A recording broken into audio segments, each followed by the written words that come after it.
और India TV पर शुरू हो चुका है सुबह का सबसे बड़ा न्यूज शो जागो इंडिया। आपको दिखाएंगे देश और दुनिया की हर बड़ी खबर। और सबसे पहले शुरुआत करते हैं आज सुबह की सबसे बड़ी खबर के साथ। लेकिन उससे पहले देखिए आप कि आज देश भर में हनुमान जन्मोत्सव की धूम है। लोग पूजा पाठ करने के साथ शोभा यात्रा की तैयारी में है। तो रामनवमी पर हुई हिंसा के बाद प्रशासन भी अलर्ट पर है। केंद्र सरकार ने सभी राज्य सरकारों को एडवाइजरी जारी किया है। सांप्रदायिक सद्भाव बिगाड़ने वालों को लेकर के खासतौर से अलर्ट रहने के लिए कहा गया है।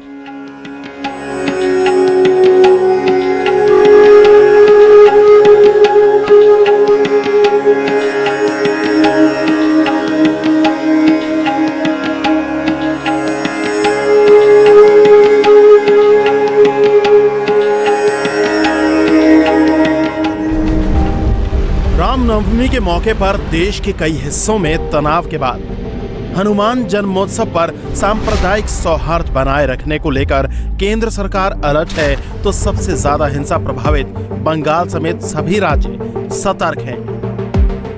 हनुमान जन्मोत्सव पर हिंसा की ऐसी कोई तस्वीर सामने नहीं आए, इसके लिए पहले ही सभी राज्य सरकारों को एडवाइजरी जारी कर अलर्ट कर दिया गया है। इसको लेकर गृह मंत्रालय ने ट्वीट भी किया। केंद्र सरकार ने सभी राज्यों को चिट्ठी लिखकर सतर्कता बरतने को कहा है। कानून व्यवस्था को लेकर सख्त निर्देश दिए गए हैं। पश्चिम बंगाल से लेकर दिल्ली तक पुलिस और सिक्योरिटी एजेंसीज को मुस्तैद और अलर्ट पर रहने को कहा गया है। तो ऐसी घटनाओं की निगरानी रखने को कहा गया है जिनसे सामाजिक सौहार्द बिगड़ने का खतरा पैदा हो।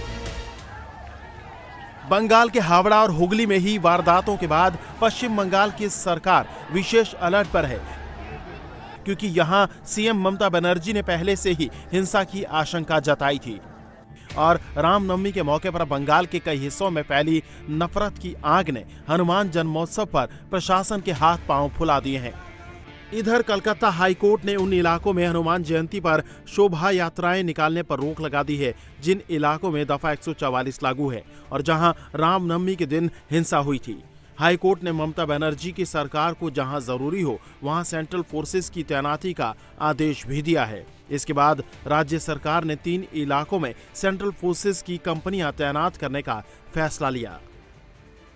ये वही 3 इलाके हैं जहां रामनवमी के दिन हिंसा हुई थी। उसके बाद सियासत शुरू हो गई थी। अब उन इलाकों को सेंट्रल फोर्स के हवाले कर दिया गया है। गृह मंत्रालय ने भी इसको लेकर ट्वीट कर जानकारी दी। राज्य सरकार ने हनुमान जन्मोत्सव को लेकर कोलकाता, हावड़ा और चंदन नगर में सेंट्रल फोर्स की तैनाती का फैसला लिया है। साथ ही जुलूस की सुरक्षा के लिए पूरे राज्य में पुलिस को अलर्ट पर रखा गया है। हनुमान जयंती के जुलूस को लेकर गाइडलाइन भी जारी की गई हैं, जिसके तहत जुलूस में लाठी डंडे समेत किसी भी तरह के हथियार ले जाने पर पाबंदी है। तो वहीं साउंड बॉक्स और डीजे की भी सख्त मनाही की गई है।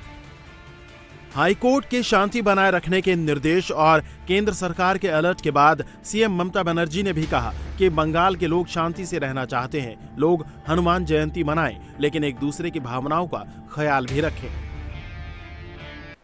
আমি সকলকে আপনাদের উন্নয়নের জন্য অনেক অনেক শুভেচ্ছা জানাই। একদিকে রমজান মাস চলছে, অন্যদিকে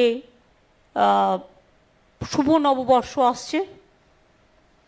আগামীকাল হনুমান দেবের পুজো আছে। সবাই শান্তিতে ভালো করে সব কিছু পালন করুন। শান্তিতে পালন করলে কোনো অসুবিধা হয় না। বাংলা শান্তির জায়গা। ममता बनर्जी ने कल शांति की बात की, लेकिन 2 दिन पहले ममता ने हनुमान जयंती पर माहौल बिगाड़ने की कोशिश करने का आरोप लगाया था, जिसके बाद पश्चिम बंगाल बीजेपी के नेताओं ने ममता के बयान पर पलटवार किया। बीजेपी के एमपी जगन्नाथ सरकार ने कहा कि अगर ममता को पता था कि हनुमान जयंती के मौके पर माहौल बिगाड़ने की कोशिश होगी तो ऐसे लोगों को अरेस्ट क्यों नहीं करती। ममता जो बोला एडवांस, फिर भी बोल दिया 6 तारीख, फिर भी भाजपा हंगामा करेंगे।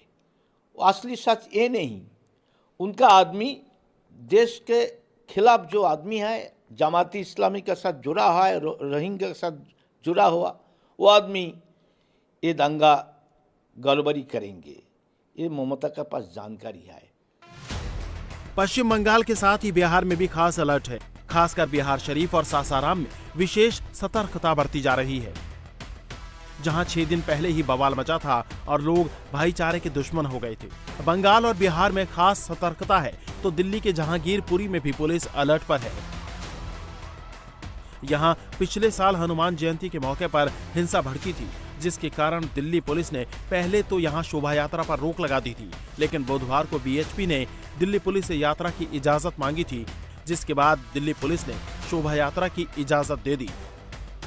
जहांगीरपुरी में शोभा यात्रा तय रूट के हिसाब से पुलिस सुरक्षा में निकाली जाएगी। जैसा कानून व्यवस्था होगी उसके आधार पर हम उस क्षेत्र में लिमिटेड जिस तरह भी होगा उसको रखेंगे यात्रा कहाँ से कहाँ तक की आपको परमिशन मिली? हमारा जो है जी जहांगीरपुरी प्रयास डबली से वहाँ से एकत्रित होंगे लोग कार्यकर्ता, वहाँ से फिर प्रशासन के हिसाब से और उनके सहमति से उस यात्रा को हम आरंभ करेंगे। हमने सूचना दे दी है, उसके आधार पर जो प्रशासन की होगी, प्रशासन जैसे चलेगा, प्रशासन की सहमति से काम होगा। हम प्रशासन के विरुद्ध नहीं है। तो पूर्ण देश भर में ये चल रहा है। कुछ जगह पे जो भी अशांति फैलाई गई है वो तो हिंदू समाज ने नहीं फैलाई है, इसलिए प्रशासन ने ध्यान देना है कि जो ट्रबल स्पॉट्स है वहाँ पे जो ट्रबल मेकर्स है वो कुछ झंझट न करे। ये प्रशासन ने चिंता करने का विषय है। दिल्ली के जहांगीरपुरी में यात्रा की तैयारी है तो बुधवार को उत्तम नगर में हनुमान जन्मोत्सव के मौके पर शोभा यात्रा निकाली गई, जो कि विकास नगर से अंबेडकर ग्राउंड तक निकली। इस दौरान दिल्ली पुलिस ने सिक्योरिटी के पुख्ता प्रबंध किए थे।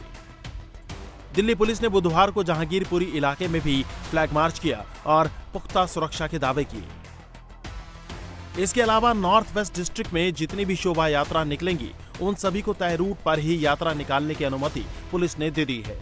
आज दिल्ली में ब्रह्मपुरी में हवन और शोभा यात्रा निकाली जाएगी तो शास्त्री पार्क में शोभा यात्रा की तैयारी है। नंदनगरी में रामनवमी शोभा यात्रा और हनुमान जयंती शोभा यात्रा एक साथ निकलेगी तो उत्तम नगर में भी शोभा यात्रा की तैयारी है। बुराड़ी में भलसवा डेयरी के पास शोभा यात्रा निकलेगी। वहीं मुखर्जी नगर में राजस्थानी रामलीला स्टेज से शोभा यात्रा निकाली जाएगी तो जहांगीरपुरी में हनुमान जी की शोभा यात्रा की तैयारी है। करोल बाग में हनुमान जयंती मनाई जाएगी तो ITO के पास हनुमान वाटिका में भी शोभा यात्रा की तैयारी है। दिल्ली में प्रशासन अलर्ट पर है। फ्लैग मार्च कर अमन के दुश्मनों में खौफ पैदा किया जा रहा है तो गुजरात के वडोदरा में हनुमान जन्मोत्सव को लेकर पुलिस का कड़ा इंतजाम है। करीब 1200 पुलिस वाले शोभा यात्राओं की सुरक्षा में तैनात किए गए हैं। रामनवमी पर हुई हिंसा के बाद प्रशासन यहां सतर्क है। देश भर में हनुमान जन्मोत्सव पर विशेष तैयारी की गई है। अहमदाबाद में केंद्रीय गृह मंत्री अमित शाह सालंगपुर और अहमदाबाद के कार्यक्रम में शिरकत करेंगे। अमित शाह सालंगपुर में हनुमान जी की 54 फीट की प्रतिमा का लोकार्पण करेंगे तो नागपुर में उप मुख्यमंत्री देवेंद्र फडणवीस हनुमत जन्मोत्सव की शोभा यात्रा में शामिल होने वाले हैं। महाराष्ट्र के ही अमरावती में सांसद नवनीत राणा हनुमान चालीसा का पाठ करेंगी। हैदराबाद में बीजेपी के निलंबित विधायक टी राजा हनुमान जन्मोत्सव पर धूलपेट में जुलूस में शामिल होंगे तो पटना के प्रसिद्ध हनुमान मंदिर में हनुमान जन्मोत्सव की विशेष तैयारी की गई है। इंडिया टीवी हर वक्त हर जगह डाउनलोड करने के लिए सर्च करें India TV news Google play store या ऐप स्टोर पर।